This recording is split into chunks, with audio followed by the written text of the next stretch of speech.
XRP just hit a bottom signal that has never failed in the asset's entire history, and Ripple just revealed an institutional DeFi roadmap that explains exactly why the XRP ledger is strategically positioned better than Ethereum, Solana, and almost every other major blockchain, not as a development platform, as a production chain built for the financial system that actually moves money. Today I'm going to show you the RSI chart that has predicted every major XRP bottom in history, walk you through David Schwartz's explanation of why smart contracts are actually a disadvantage for institutional finance, and explain why Ripple's strategy of building the traditional financial system on-chain is the winning play that most of the crypto market still doesn't understand. This is not financial advice. I am sharing publicly available information for educational purposes. Always do your own research. Before we get into it, drop bottom in the comments if you believe the worst is behind us based on the technical signals. Drop lower if you think we haven't seen the final flush yet. And drop institutional DeFi if Ripple's strategy of building traditional finance products on-chain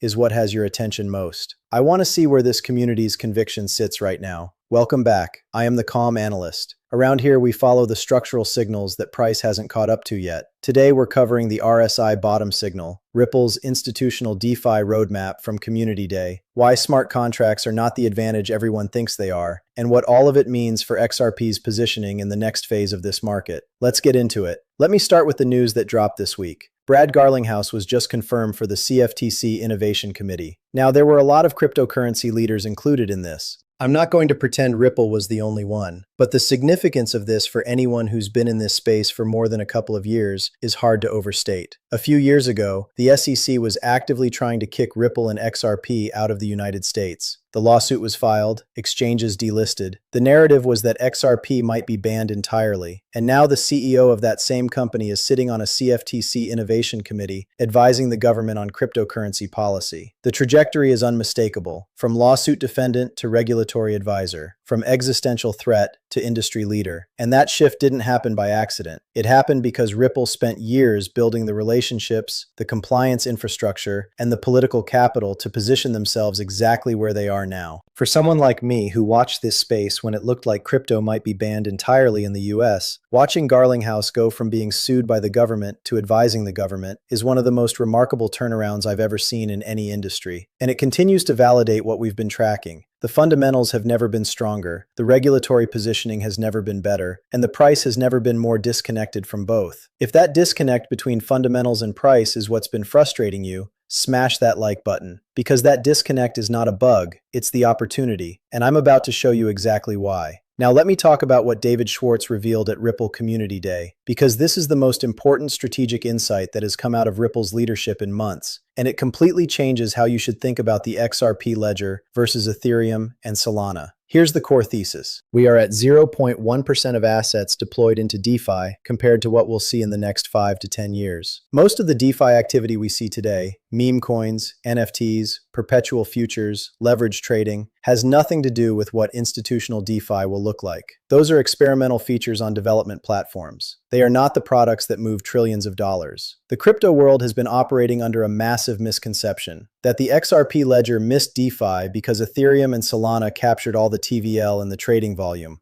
that smart contracts won, that the ability to build anything on a chain is the ultimate competitive advantage. David Schwartz directly challenged that narrative, and his argument is more compelling than anything I've heard from any blockchain founder in years. Smart contracts are a developer tool. They're for experimentation. They're for figuring out what works. But when it comes to real-world production, when you're dealing with financial products that handle trillions of dollars, you don't want smart contracts. You want predictability. Think about what a loan looks like. There are two sides, a borrower and a lender. There are specific terms, interest rate, duration, collateral, default conditions. That's it. You need to know exactly what happens under every scenario. You need two predictable outcomes, not a convoluted piece of code with potential backdoors, edge cases, and exploits that no one can fully audit. Smart contracts have too many variables, too many possibilities, too many outcomes, and we've seen the consequences. Hundreds of millions of dollars drained through smart contract exploits. Drift Protocol on Solana just lost over $200 million. The XRP ledger has never had a comparable exploit because it doesn't expose that attack surface. The founder of Solana himself said it. Looking back retrospectively, you could probably do 98% of what the financial system requires with 7 smart contracts. 7, not thousands, not an infinite Lego playground. 7 core functions that handle the vast majority of financial transactions. And this is exactly what the XRP ledger has been building. Not a development platform where anyone can deploy anything, a production chain where the most critical financial functions are embedded directly into the protocol, at the codebase level, with the same security guarantees as the ledger itself. Permission domains for KYC and AML compliance, clawback features for regulatory requirements, security upgrades for institutional-grade operations, liquidity aggregators built into the protocol, the automated market maker native to the ledger, the decentralized exchange running at the protocol level. All of it built for production, not experimentation. Comment below. Does the distinction between a development platform and a production chain change how you think about the XRP ledger versus Ethereum? Type production if it clicks. Type smart contracts if you still think they're the advantage. I want to see this debate play out. Now let me explain why this matters for the next 5 to 10 years. Because the institutions that manage the world's wealth are not looking for a development playground, they're looking for production infrastructure. The first phase of institutional DeFi is going to be the replication of existing financial products on-chain, not new exotic instruments. The basics: loans, treasury bills, money markets, savings accounts, checking accounts. The most fundamental building blocks of the traditional financial system recreated on blockchain. When those products exist on-chain with the security, compliance, and predictability that institutions require, the businesses managing trillions and quadrillions of dollars can port themselves over. Not because they want a new business, their business already works. They want the same business running on better infrastructure, faster settlement, lower costs, 24/7 operation, transparent, auditable. Schwartz's insight is profound. These businesses aren't looking to get into NFTs or perpetual futures. They want their existing products on better rails. And the XRP ledger is being built to provide exactly those rails. This is why what happens on Ethereum keeps repeating the same pattern. Someone builds something successful, it works well enough to prove the concept, and then they leave. They start their own chain. Because building a serious financial product on top of someone else's smart contract infrastructure, relying on shoddy code that works sometimes and doesn't work other times, segregated across infinite layers and roll-ups, is not a production-ready approach. Schwartz called Ethereum a Frankenstein experiment. It's alive, it kind of works, but it doesn't do anything particularly well. It's a development platform. And that's fine. There's nothing wrong with being a development platform. But the businesses that move trillions of dollars need a production chain. And the XRP ledger is being built to be that chain. Subscribe right now, hit the bell, drop a clap in the comments. Because the institutional DeFi roadmap Ripple is executing is the strategic play that most of the crypto market hasn't even begun to understand. And every week we track the product launches, protocol upgrades, and institutional integrations that bring this roadmap closer to reality.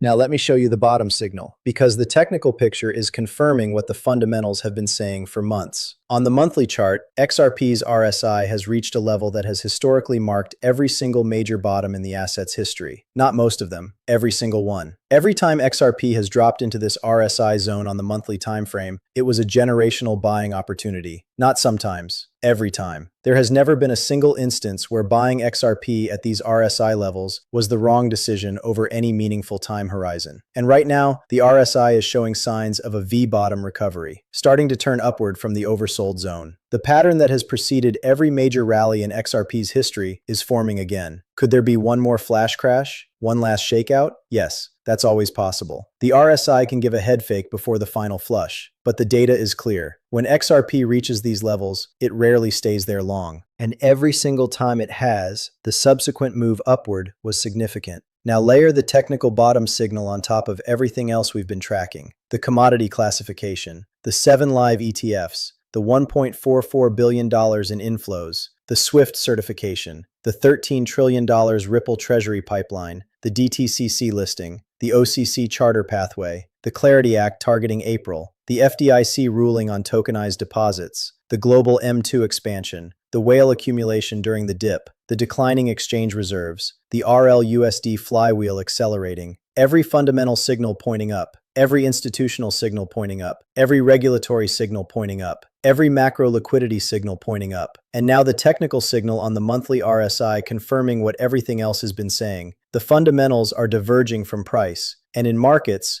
divergences resolve, not gradually, in repricing events. One of the best ways to make money in any market is to identify moments where fundamentals are diverging from price. Right now, it has never been more obvious that the fundamentals and the price are telling opposite stories. The fundamentals say up, the price says sideways to down. That divergence cannot persist indefinitely, and when it resolves in the direction of the fundamentals. Let me leave you with this. We are at 0.1% of assets deployed into DeFi compared to what we'll see in the next decade. The XRP ledger is being built as a production chain for institutional finance, not a development playground for meme coins. David Schwartz is building the traditional financial system on-chain: loans, treasury bills, money markets, compliance frameworks, permission domains, so that the institutions managing trillions can migrate without changing their business model. The RSI bottom signal that has never failed in XRP's history is flashing right now. The fundamentals are diverging from price at the widest gap we've ever seen, and every catalyst, regulatory, institutional, macro, technical, is converging on the same window. The people who bought every time XRP reached this RSI zone were always profitable. Not sometimes, always. That's the historical record. And right now, the zone is flashing again. Price is a distraction. Value is the reality. Structure is what matters. And the structure being built, a production chain for institutional DeFi with protocol-level security, native compliance features, and the entire traditional financial system being replicated on-chain, is the most compelling long-term thesis in the digital asset market. In a market fueled by emotion and noise, we thrive on data and composure. Remember, haste leads to loss, while calm analysis leads to victory. Comment, calm analyst, below. Let me see who stayed for the complete breakdown: the RSI signal, the institutional DeFi roadmap, and the production chain thesis. And share this with someone who thinks Ethereum won DeFi because of smart contracts. Show them what David Schwartz just said. The production chain versus development platform distinction is the most important strategic insight in crypto right now. Like, subscribe, notifications on. I'll see you in the next one. Stay patient, stay rational, and as we always do, we don't wait for the future, we plan for it. Peace.